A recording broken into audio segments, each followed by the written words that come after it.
姐妹们注意看，番茄倒入牛肉馅里，咱们就能得出一份一口爆汁、鲜嫩又多汁的番茄牛肉水饺。牛肉馅完全不柴不腥，非常的好吃。Hello， 姐妹们好，好久没有吃水饺了，今天特地买了一块牛肉，想要做一款牛肉水饺，是牛肉番茄水饺。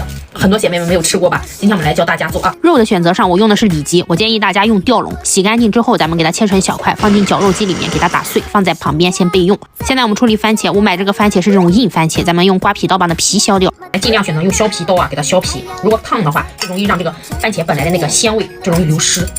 接着将番茄里的芯和汁水给它抠出来，剩下的番茄咱们就不用担心有水了，直接用刀剁碎，这样的汤汁就不会流失。切好的番茄，咱们来1克的食用盐，给它放在旁边煞水。接着再来炸个料油，食用油里面加入一些香料，一般都是家常的香料，咱们给它炸黄之后给它捞出来。炸好的料油里面，咱们再加入洋葱碎，给它炒出香味。来点洋葱末进去，第一个是去腥，第二个是增香。牛肉和洋葱还是非常的搭配的。为什么要给它炒一下呢？炒一下之后，这个洋葱就没有那种辛辣刺激的味道，就会更加的鲜甜，小朋友更愿意去吃。炒出香味之后，咱们给它放在旁边放凉。放凉之后开始调牛肉馅，咱们加入食用盐、糖、味精，还有13香，还有姜粉、白胡椒，再加1克的小苏打。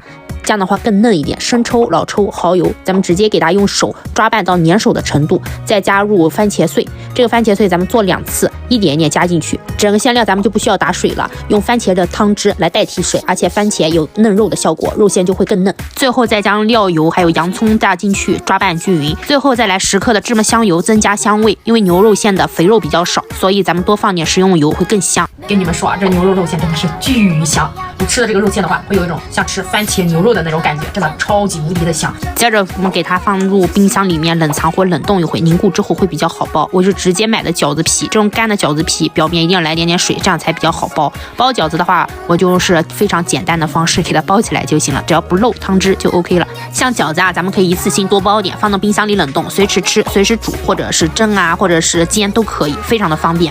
水开之后，咱们下入饺子，像这种鲜饺子，我一般过2次冷水。如果是冷冻饺子的话，就是3次冷水。一盘肉乎乎、白白胖胖的大饺子就做好了，给你们看看，里面真的是非常的多汁，而且这个汁水巨鲜，因为是全依靠番茄的那个汤汁做出来的。番茄又有嫩肉的效果，所以牛肉完全不柴，而且也不腥，真的巨嫩巨好吃，强烈推荐你们也去试试。